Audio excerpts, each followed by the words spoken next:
তাহলে কি সেটা এক একটা আঙুলের যা জোর হবে, একটা মুঠো করলে যা জোর হয় সেটা কি হবে? হবে না। তো আমাদের পশ্চিমবঙ্গে এরকম অনেক সংগঠন আছে অঙ্গনওয়াড়িদের, সিটু আছে, তো মানে ফেডারেশন ছিল এবং ফেডারেশন এখনো হয়তো আছে যারা করবে সেই সংগঠন, বা অন্য কোনো দল, এরকম বিভিন্ন রকম জয়েন্ট কাউন্সিলিং বলে একটা সংগঠন আছে, আমি জানি না তাদের আইসিডিএসটা আছে কিনা। মানে এইরকম রঙে বিভক্ত আমরা, যেমন আমরা অরাজনৈতিক সংগঠন, আরো একটা সংগঠন আছে তারাও অরাজনৈতিক সংগঠন বলছে। কিন্তু আমাদের এই যে পথ চলা সংগ্রামী যৌথ মঞ্চের সঙ্গে 2023 সালের 5ই মে আমরা প্রথম সংগ্রামী যৌথ মঞ্চের সঙ্গে যুক্ত হই, এবং সেখানে যে সংগঠনের নামে আমরা যুক্ত হয়েছিলাম সেই সংগঠনের সাথে আমাদের বর্তমান কোনো সম্পর্ক নেই। তারা 2024 সালে সংগ্রামী যৌথ মঞ্চ থেকে অলিখিতভাবে বেরিয়ে যায়, একটা চিঠি করে দেয় সেখানকার যিনি সভাপতি, তিনি চিঠি করে জানিয়ে দেয় যে আমরা সংগ্রামী যৌথ মঞ্চ থেকে বেরিয়ে গেলাম। তখন আমি সেই সংগঠনের ওয়ার্কিং প্রেসিডেন্ট ছিলাম। তো আমি আমাদের সুবিধা চেয়ারম্যান দ্বারা বা বিধানমন্ত্রীদেব আপনার সামনে বসে আছে, আমরা একটা লিখিত অভিযোগ করেছিলাম। কি সেই অভিযোগ? যে কোনো সংগঠন চালাতে গেলে তাদের টাকা লাগে, আপনাদের টাকা তো আমরা প্রতিনিধিরা চালাবি, মেম্বারশিপ দিই, মাসে 120 হোক, একটা আছে যাই হোক, একটা টাকা দিই সংগঠনের সদস্য হওয়ার জন্য, যাতে সংগঠনটাকে পরিচালনা করতে। কি পরিচালনা? এই যে মিটিং করা, এই যে মিটিং আয়োজন করেছে, একটা টাকার খরচ আছে, তো সেটা তো কেউ নিজের ব্যক্তিগত টাকা দেবো না, আমরা সবাই একত্রিত হয়েছে সবার জন্য, সবার উন্নয়নের জন্য, তাহলে সবাই মিলে আমরা কন্ট্রিবিউট করি। তো সেই সংগঠনটাকে পরিচালনা করার জন্য আমরা কর্মীরা একটা চাঁদা দিয়ে দেব। তো সেই চাঁদার যে বিগত 2021 সাল থেকে কোনো রকম কোনো আমরা হিসেব পাই না। একটা রেজিস্টার্ড সংগঠন সে যদি একটা হিসেব না দেয় মেয়েদের টাকা পয়সা, এবার সেখানে আমি একজন ওয়ার্কিং প্রেসিডেন্ট হিসাবে সেই টাকা পয়সার হিসাব দিয়ে চিঠি করেছিলাম, লিখিত চিঠি, কোনো মৌখিক চিঠি নয়, ইভেন বাই পোস্ট আমি সংগঠনের অ্যাড্রেসেও পাঠিয়েছি সেই চিঠি। সেই চিঠি এবং আমার যত জেলা কমিটি ছিল, আমি সেই জেলা কমিটি সবার সব প্রজেক্টেই সেই চিঠিগুলো পাঠাই, যে অ্যাজ এ ওয়ার্কিং প্রেসিডেন্ট হিসাবে আমি সভাপতির কাছে জানতে চাইছি যে 2021 সাল থেকে নিয়ে 2025 সাল পর্যন্ত সংগঠনের কত আয় ব্যয় হয়েছে, বা সংগঠন কি সরকারি নিয়ম মেনে পরিচালিত হচ্ছে, এখানে যে কোনো সদস্যকে যে কোনো সময় যে কোনো কমিটিতে যুক্ত করা হচ্ছে, কখনো কাউকে বার করে দেওয়া হচ্ছে। এই সমস্ত কমপ্লেন অভিযোগ আমি লিখিত আকারে করেছিলাম। তো সেই অভিযোগ করার কারণে ওখানকার যিনি সভাপতি, উনি আমাকে সমস্ত গ্রুপ থেকে রিমুভ করে দেয়, দিয়ে একটা ওখানে বিভিন্ন গ্রুপে পোস্ট করে যে আসমা খাতুনকে সংগঠন থেকে বহিষ্কার করা হলো, কেননা উনি সংগঠন বিরোধী কাজ করেছে। তাহলে আমার সংগঠন বিরোধী কি কাজ করলাম? আমি সংগঠনের আয় ব্যয়ের হিসাব চেয়েছিলাম, যে সংগঠন রেজিস্টার্ড সংগঠন, তার সংগঠনের যে রেজিস্ট্রেশন নাম্বার সেটা বৈধ কিনা, বা কত সদস্য আছে, কত টাকা কোন প্রোগ্রাম করতে গিয়ে খরচ হয়েছে, কত টাকা মেয়েদের কাছ থেকে নেওয়া হয়েছে, সেই সংক্রান্ত হিসেব চাওয়াটা কি আমার অন্যায়? আমি কি অন্যায় করেছিলাম কিছু? আপনারা আজ এখানে এসেছেন ইন্ডিপেন্ডেন্ট অঙ্গনওয়াড়িতে, তা আমি আপনাদেরও এটা বলে যাচ্ছি, আগামী দিনে আমাদের সংগঠনের কাছে হিসেব আপনারা চাইবেন। আপনার ব্লকের যে নেত্রী থাকবে, ক্যাশিয়ার থাকবে, তাকে যখনই চাঁদা দেবেন, বিল নেবেন, যে সংক্রান্তই টাকা দেবেন, যে কোনো সংক্রান্ত, আমরা কোনো সময় বলতে পারি যে আজ আমাদের এইটা হবে, একটা টাকা দেবেন, আপনারা বিল ছাড়া কেউ কাউকে টাকা দেবেন না।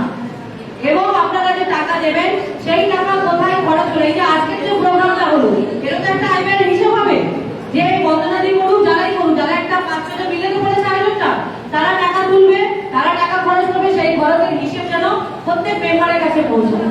আমার রাজ্য কমিটি বছরে যখন একবার আমরা আয় ব্যয়ের হিসেব করবো, সেই হিসেব আমাদের সাথে যতগুলো প্রজেক্ট যুক্ত আছে প্রত্যেকের কাছে আমরা পাঠাবো।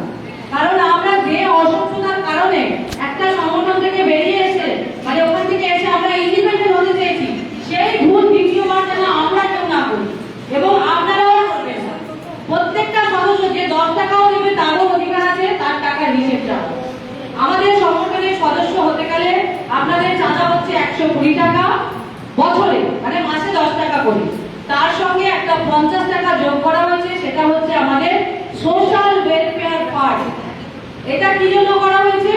আমাদের সঙ্গে যারা যুক্ত হবে, যে কোনো অঙ্গনওয়াড়ি ওয়ার্কার বা হেল্পার, তারা তাদের কর্মজীবনে কর্মরত অবস্থায় যদি কোনো বিষয় মানে একটি মারাত্মক রোগে আক্রান্ত হয়, তখন তো তাদেরকে হসপিটালাইজ বা ট্রিটমেন্টের দরকার হয়, তখন অনেক লক্ষ লক্ষ টাকার দরকার পড়ে যায়। তো আমরা অ্যাজ এ অঙ্গনওয়াড়ি ওয়ার্কার হিসেবে প্রত্যেকটা মেম্বারের কাছ থেকে বছরে 50 টাকা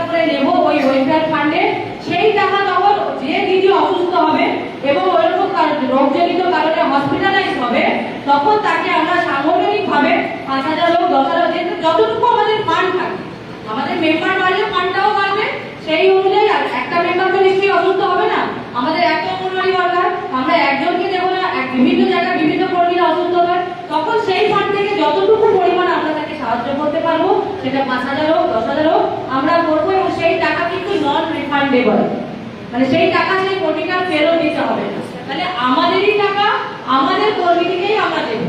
এই কি করছি আমরা আলাদা আলাদা ভাবে না দিয়ে আমরা এক জায়গায় ফান্ড করে নিচ্ছি, ফান্ড করে অ্যামাউন্টটা বেশি হলে দিতে সুবিধা হবে, সেই কারণে আমরা ওই 50 টাকাটা অ্যাড করেছি, যেটা 52 সপ্তাহে 1 বছর, কিন্তু 52 টাকা না করে আমরা ওটাকে রাউন্ড ফিগারে 50 টাকা করেছি এবং ওই চাঁদার সাথে অ্যাড করে দিয়েছি। আপনাদের যে বিলটা দেওয়া হবে সেখানে দেখবেন মেনশন করা আছে 2 টাকা, এবং আমাদের কাছে যে আমাদের অ্যাকাউন্টের রূপালী ঘোষ দস্তিদার এখন ওর নামে অ্যাকাউন্ট করা আছে, তো সে কিন্তু সেইভাবেই টাকা পয়সা মিশে পাচ্ছে, যে ওয়েলফেয়ার ফান্ডের টাকাটা যেন কোনোদিনও অন্য কোনো খাতে খরচ না হয়। ওদের আমাদের সংগঠন চালানোর জন্য যে 120 টাকা করে চাঁদা, সে টাকা যে আসবে সেটা সেখানে সাংগঠনিক কাজে খরচ হবে, কিন্তু ওয়েলফেয়ার ফান্ডের টাকা কোনোদিনও অন্য কোথাও আমরা খরচ করবো না। এই সংগঠন পরিচালনা করতে গিয়ে আমাদের যা যা করণীয় আমরা সবই করবো এবং সবই নিয়ম মেনে করবো, নিয়ম বহির্ভূত কোনো কাজই আমরা করবো না। আর সংগঠনের সঙ্গে যুক্ত হলে সবার আগে বলবো সংগঠনের নিয়ম মানতে হবে, সেটা কিন্তু প্রত্যেককে মানতে হবে। কেন বলছি? এই পোষণ করতে গিয়ে পোষণ আমরা সংগ্রামী যৌথ মঞ্চের তত্ত্বাবধানে 2023 সালের অক্টোবর মাস থেকে শুরু করে 1 অক্টোবর থেকে 2025 ফেব্রুয়ারি পর্যন্ত আমরা পোষণ কেউ করিনি। আপনারা কি কেউ করেছিলেন? সবাই পোষণ করেছেন? আমরা করিনি। আর দাঁড়িয়ে বলছি সব জায়গায়, আমি মিডিয়াতে এই কথাগুলো বলি, কিন্তু একটা দিনের জন্য আমার অনাইলাম বন্ধ হয়নি, একটা দিনের জন্য আমার ভেরবিল কাটতে পারিনি। কেন পারিনি? আমি তো অনলাইন কিছু করেছিলাম কি? আমি অনলাইন করিনি। কেন? দপ্তর আমাকে ফোন দেয়নি, তখন দপ্তর ফোন কেনার জন্য টাকা দেয়নি, দপ্তর আমাদেরকে ধমকিয়ে ভয় দেখিয়ে চমকিয়ে ফোনটা কিনতে বাধ্য করেছিল সুপারভাইজাররা, সিডিপিওরা, ডিপিওরা, এমন এক এক জায়গায় ডিপিও পর্যন্ত এসে মেয়েদেরকে বলে গেছে, আপনারা তারা রিকোয়েস্ট করেছে, ম্যাডাম আপনারা আমাদেরকে বাঁচান, আপনারা একটু ফোনটা কিনে কাজ করে দিন। তা আজ আমাদের যখন সমস্যা, সেই ডিপিও মহাশয়রা কি আমাদের কথা বলে? সিডিপিওরা কোনোদিন আপনার হয়ে কথা বলেছে অফিসে? ডিরেক্টরের কাছে বলেছে যে ডিম 8 টাকা হয়ে গেছে, আমাদের দিদিরা কি করে ডিমটা খাওয়াবে? বলে কি? এখন 1500 টাকা ডিম হয়ে গেছে। বলে কি এই কথাগুলো আমাদের হয়ে কেউ? কিন্তু আমরা তাদেরকে সম্মান জানাতে গিয়ে, না আমার সিডিপিও স্যার এরকম করেছে, আমার সিডিপিও স্যার ভীষণ ভালো, আমি সিডিপিও স্যারের এগেইনস্টে যেতে পারবো না, এই কথাগুলোই বলি তো আমরা। সিডিপিও স্যার আমি মানছি ভালো মানুষ, উনি কিন্তু ওনার চেয়ারের বাইরে গিয়ে আপনাকে সহযোগিতা করবে না। আপনার অনারিয়ামটা কি বাড়াতে পারবে সিডিপিও মহাশয়? বা আপনি যদি কোনোদিন হাত ডিম করে দেন এই ডিমের দাম বেড়েছে বলে, ওপর থেকে ভিত্তি করলে আপনাকে সবাস করলো, ওই সিডিপিও মারফতেই আপনাকে সবাস করবে। সিডিপিও কিন্তু আপনারা বলবে না যে ডিমের তো 8 টাকা দাম হয়ে গেছে, দিদিরা কি করে খাওয়াবে? কারণ ওনার যে মানে চেয়ার, সেই চেয়ারে বসে উনি এই কথা বলতে পারেন না, তাহলে ওনারও একটা লিমিটেশন আছে। সিডিপিও আমাদেরকে চাকরিতে জয়েন করার অ্যাপয়েন্টমেন্ট মানে লেটার দিতে পারে আমাদেরকে, যে আমি যে পরীক্ষা দিয়ে যোগ্যতায় সিলেকশন হলাম, উনি আমাকে অ্যাপয়েন্ট করবেন, করে একজন অঙ্গনওয়াড়ি ওয়ার্কার হওয়ার পত্র দেবেন, আবেদন পত্র, কিন্তু অন্য কিছু আর করতে পারবেন, আমাকে সহজ করতে পারবেন, কিন্তু আমার হয়ে উনি কোনো কথাই বলতে পারবেন না। একজন সুপারভাইজার ম্যাডাম, তার দায়িত্ব আপনার সেন্টার ভিজিট করা, আপনার খাতাপত্র দেখা, আপনি যে পরিষেবা দিচ্ছেন সেগুলো ঠিকঠাক দিচ্ছেন কিনা দেখবেন, কিন্তু উনি আপনাকে সহজ করতে পারেন না। সুপারভাইজার ম্যাডামের রাইটস নেই কোনো কর্মীকে সহজ করে, সহজ করবে কে? না সিডিপিও মহাশয়। সুপারভাইজার কেন্দ্র পরিদর্শন করে গিয়ে সেই আপনার পরিদর্শন করতে এসে যা যা দেখবে সেগুলো সিডিপিও মহাশয়কে গিয়ে বলবেন, তারপরে সিডিপিও আপনার নামে একটা শোকজ লেটার দেবে। এই শোকজ কথাটা ভীষণ মারাত্মক আমাদের কর্মীদের কাছে, তাই না? আমাকে শোকজ করে দেবে স্যার, তাহলে আমার কি হবে? আর সারা রাত ঘুম নেই, কান্নাকাটি, আমাকে শোকজ করে দেবে। আচ্ছা, যখন আপনি ডাক্তারের কাছে যান, ডাক্তার কি আপনাকে দেখেই ঔষধ দিয়ে দেয়? ডাক্তার কি আপনাকে দেখে ঔষধ দেয়? আপনাকে তো বলতে হয় আপনার সমস্যাটা, যে আমার কি কি অসুবিধা হচ্ছে, তবে উনি আপনাকে প্রেসক্রাইব করবে, আর সেই ঔষধটা তো আপনাকে খেতে হয়। বাড়ির অন্য কেউ খেলে কি আপনি ভালো হবেন? মোটেও না। তাহলে ঠিক সেই রকমই ব্যাপার, ওনার একটা দায়িত্ব ছিল সুপারভাইজারের সেন্টার ভিজিট করার, উনি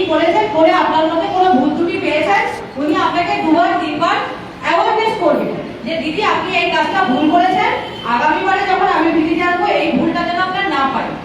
কিন্তু কর্মী যদি মনে করেন যে না আমি আমার মতো করেই করে যাব, ও সুপারভাইজার ম্যাডাম বলছেন বলুক, আমার দেখার দরকার নেই, আমি আমার মতোই করবো না, তখন তো বাধ্য হয়ে দুবার তিনবার অ্যাওয়ারনেস করার পরেও যদি আপনি না শোনেন, তখন উনি বাধ্য হবে সিডিপিওকে জানাতে। তখন সিডিপিও মহাশয় আপনাকে শোকজ করবে। শোকজ করার কারণ হলো সুপারভাইজার যে যে কথাগুলো সিডিপিওকে বলেছেন, সিডিপিও লিখিতভাবে আপনার কাছে জানতে চাইবেন একজন সরকারি কর্মচারী হিসাবে, যে দিদি যে কথাগুলো বললেন সুপারভাইজার, আপনি সেই সাপেক্ষে আপনার যুক্তিতে উত্তরগুলো দেবেন। আপনাকে যদি প্রশ্নে কাজ না করার জন্য ফোকাস করা হয়, তাহলে আপনি কি উত্তর দেবেন? সিডিপিও জানতে চাইবে যে আপনি কেন প্রশ্নটা করেননি, তখন আমি কি উত্তর দেব? যে দপ্তর তো আমাকে প্রশ্নের কাজ করার জন্য মোবাইল ফোনটাই দেয়নি। আর সরকারি যে দপ্তর, যখন সরকারি কাজ করতে গেলে প্রত্যেকটা দপ্তরকে তার জিনিসটা দিয়ে কাজ করাতে হয়।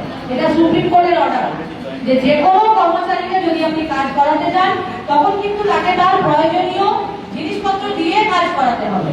তাহলে আপনাকে আপনার দপ্তর ফোনটা দিল না, ইভেন ফোন কেনার যে টাকা সেন্ট্রাল গভর্নমেন্ট দিয়েছিল সেটাও পর্যন্ত দিল না, না দিয়েই আমাদেরকে বিভিন্ন রকম চাপ দিল, এবং আমরাও ভয়ে সব সুসুর করে ফোনগুলো কিনে পোষণের কাজগুলো আরম্ভ করেছিলাম। আমরা যে 16 মাস করলাম না পোষণ, সংগ্রামী যৌথ মঞ্চ আমাদেরকে আশ্বস্ত করেছিল ভাস্কর ঘোষ মহাশয়, যে আপনারা পোষণের কাজ করবেন না, তাতে যদি আপনাদেরকে টাকা কেটে নেওয়া হয় সাম্মানিক, বা আপনাদের বিল বন্ধ করে দেওয়া হয়, তখন আমরা আপনাদেরকে টাকা দেব। ভাস্কর ঘোষ নিজে আমাদেরকে এই কথাটা বলেছিলেন এবং আশ্বস্ত করেছিলেন, এবং ওনার ওই কথাকে বিশ্বাস করে, উনি তো মৌখিক বলেছিলেন, উনি তো আমার দপ্তরের কোনো অফিসার নয়, কিন্তু উনি সেটা জানতেন, যে আইনটা উনি জানতেন, বা লয়ারের সাথে কথা বলে নিয়েছিলেন, যে কর্মীরা যদি আগামী দিনে ফোনে কাজ না করে কিছু হতে পারে, উকিল বলে দিয়েছিল কিছু করতে পারবে না দপ্তর, কারণ ওদেরকে ফোনটাই দেয়নি। সেই কারণে আমরাও বিশ্বাস করেছিলাম ওনার কথাকে, যে কিন্তু দেখুন একটা দিনেরও আমাদের কারণ অনারিয়ম কাটেনি। তাহলে আমি নিশ্চয়ই সঠিক পথে ছিলাম, তাইলে তো আমার টাকাটা কাটতে পারতো। তো সেই থেকে আমার একটা বিশ্বাস, যেটা সংগ্রামী যৌথ মঞ্চ যা বলে তা কিন্তু তারা করে দেখায়, এবং তাদের সাথে দেখে আমি যে সাহস সঞ্চয়টা করতে পেরেছি, বা তাদেরকে দেখে তাদের পথকে অনুসরণ করতে পারছি, এইটাই চাই যে আপনারাও সেই পথে হাঁটুন। শুধু সংগঠনের টাকা দিয়ে সদস্য হয়ে কোনো লাভ হবে না, কারণ লড়াইটা আমাদের প্রত্যেককেই আমাদেরকে এক হতে হবে। আমরা যদি ঐক্যবদ্ধ হতে পারি, তবে দেখবেন আমাদেরকে সিডিপিও সুপারভাইজাররা ভয় করে চলবে। একটা দপ্তরে সিডিপিও একজন, সুপারভাইজার 6জন। একজন অঙ্গনওয়াড়ি কর্মী সহায়িকারা কতজন বলুন তো এক একটা প্রজেক্টে? যদি আপনি একদিন গিয়ে যদি কোনো কর্মী দিদির বিভিন্ন প্রজেক্টের খবর, মানে আমি বলতে পারবো না আপনাদের একদিন নাও, এখানে আসা পর্যন্ত বিভিন্ন জায়গা থেকে দিদিরা ফোন করছে তাদের সমস্যা জানিয়ে। আমি একা আপনার কিছু সমস্যা সমাধান করতে পারবো না।